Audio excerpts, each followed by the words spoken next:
Olá, seja bem-vindo a essa live especial da TV Teia. Meu nome é Ítalo Sasso. E eu sou Natália Basso e hoje a gente vai falar um pouquinho sobre fake news. É isso aí, olha, as fake news cresceram muito com o uso da internet. Essas notícias falsas muitas vezes têm manchetes atraentes ou são fabricadas para aumentar o número de leitores. Mas você sabe como os grandes jornais se protegem das fake news? Nós passamos o dia na redação da Gazeta do Povo, que é aqui em Curitiba, e vimos de perto os passos da apuração da informação bruta até a notícia publicada. E o resultado você confere agora. Corpo de homem morto por traficante. Mas essa notícia é falsa. Haverá um surto de conjuntivite na América do Sul nos próximos... Mas isso é fake news. Roberto Carlos aparece de bermuda e mostra essa notícia é falsa. É mentira! É mentira! Mas essa notícia é falsa.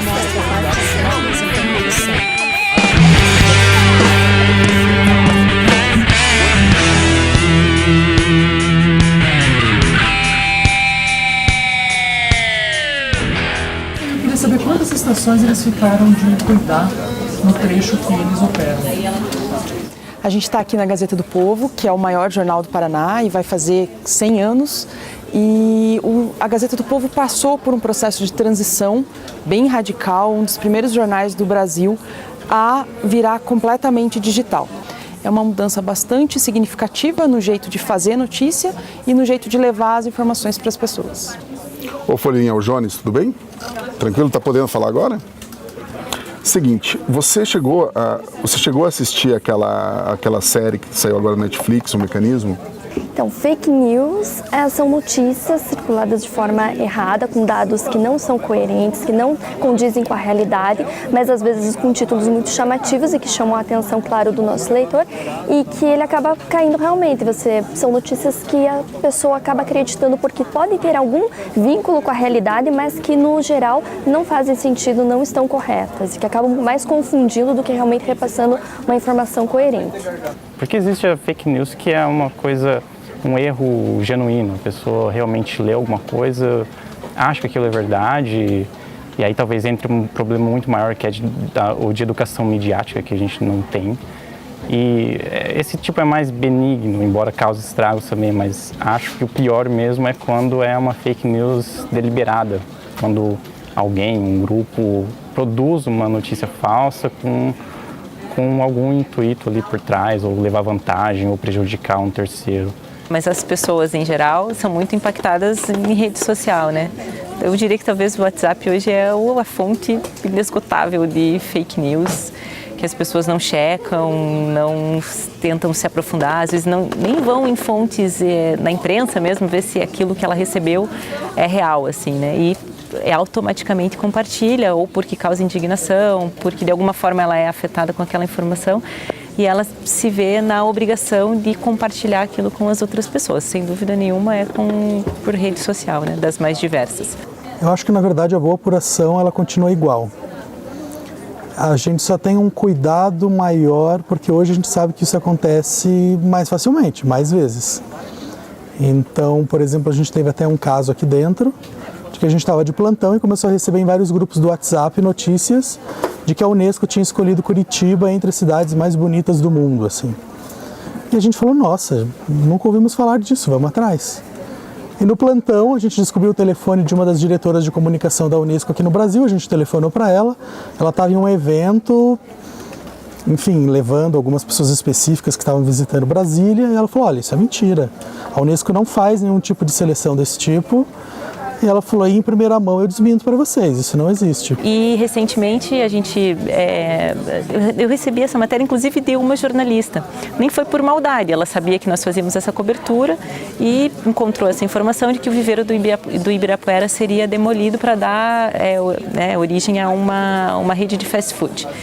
E, enfim, na hora a gente começou a apuração, a Alexia, que é repórter aqui da House, começou a apurar.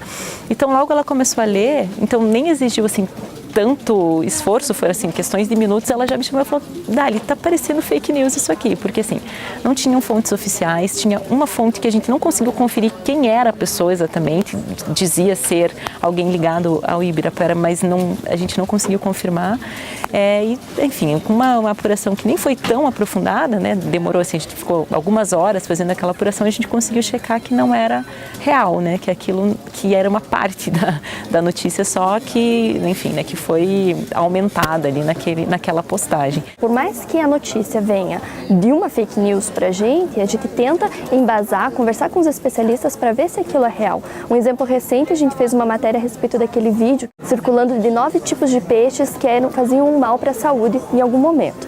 Tinha lá vários, inclusive tilápia, que é uma das mais consumidas, né? E a gente correu atrás disso, conversamos com especialistas, com o pessoal de vigilância sanitária para entender se realmente tinha vínculo você falar que aquele peixe consumido por uma criança, por um adolescente, poderia trazer algum mal. E não era verdade, não era real. E então, por mais que a gente use uma informação que veio da fake news, a gente tenta sempre trabalhar em cima dela. Então, para a gente fica fácil colocar essa informação no site, porque o que a gente quer mesmo é que o leitor tenha acesso à informação correta. Se o senhor está dizendo que a informação sobre o número da lei está incorreto, a gente vai corrigir essa informação por causa do leitor, para ele ter acesso à informação correta. Observar se é de uma fonte confiável, grandes jornais, jornais que têm essa questão muito forte, ou rádios, algum link de televisão.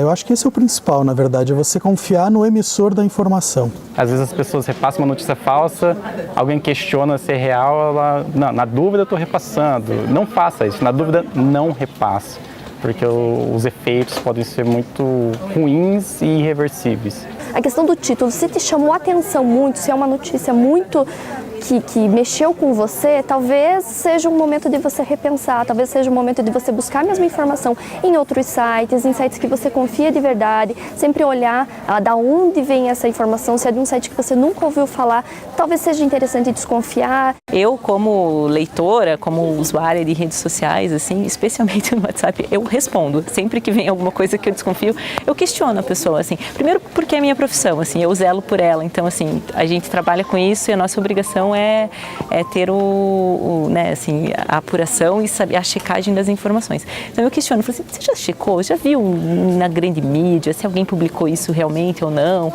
Olhou em duas ou três, né, 2 ou 3 lugares diferentes e tal. Nessa hora da legenda aqui, tem que mudar de 150 para 180.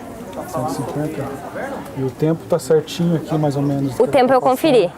Isso. Certinho. É só o 180. Beleza, obrigada. A fake news está dando aos jornalistas a opção de mostrar o quanto o jornalismo é relevante para a sociedade. Então, muito pelo contrário, se as pessoas acham que o jornalismo está morrendo, não. É agora que as pessoas precisam de jornalistas sérios, que sabem o seu papel, que sabem o que é apurar uma informação, que não se deixam levar pela informação mais bombástica, sensacionalista, mas vão lá ao cerne da questão e levam a informação que realmente interessa para as pessoas.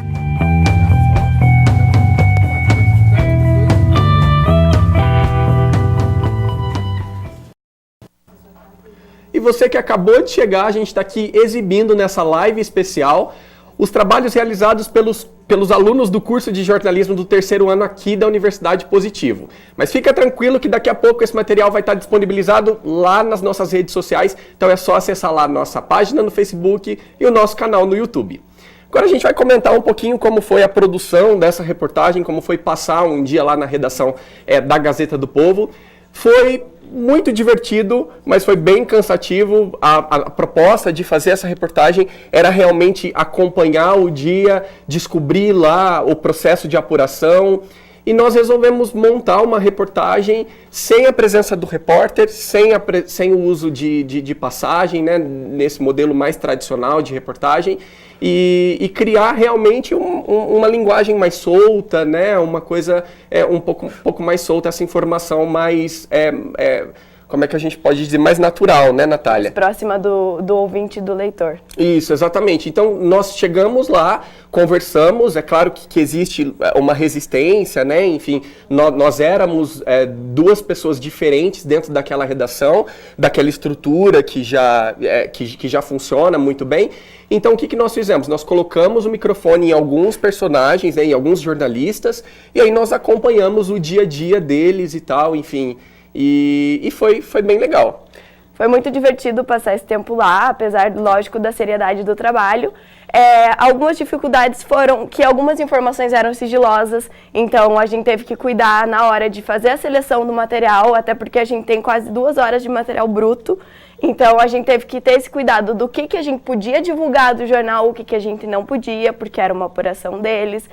Como o Ítalo comentou, a partir do momento que tem uma câmera dentro do ambiente, as pessoas acabam mudando um pouco e aquilo as reações são um pouco diferentes do que seria do natural, com as pessoas que estão ali no dia a dia e não com 2 pessoas estranhas.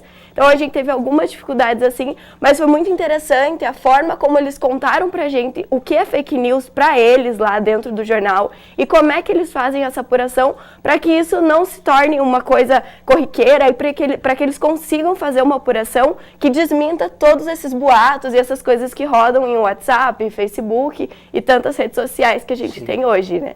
A nossa conversa, principalmente com esses jornalistas, era realmente entender o que era fake news e como que eles lidavam com isso. Então a gente pode perceber na reportagem que nós temos histórias assim, quando chegou lá uma história e o processo de apuração até a notícia ou ser publicada ou ser derrubada. E é muito legal isso que a Natália comentou, que é assim, descobrir uma fake news e a partir da fake news transformar isso numa notícia, né? Então, nós temos até uma jornalista que fala lá do caso do peixe, né? Dos peixes que fazem mal para a saúde. Não, então eles pegam essa fake news, no caso, esse boato, e eles transformam isso, eles trazem isso para um fato verdadeiro, né? Isso que é bem interessante. Para eles, desmentir a fake news também é notícia, também é válido, é algo que tem que ser feito. Então, também é um trabalho que eles fazem lá. Bom, a gente queria agradecer, muito obrigado por acompanhar aqui a nossa live. Fique de olho na nossa página para assistir as próximas reportagens. Daqui a pouco a gente volta com mais.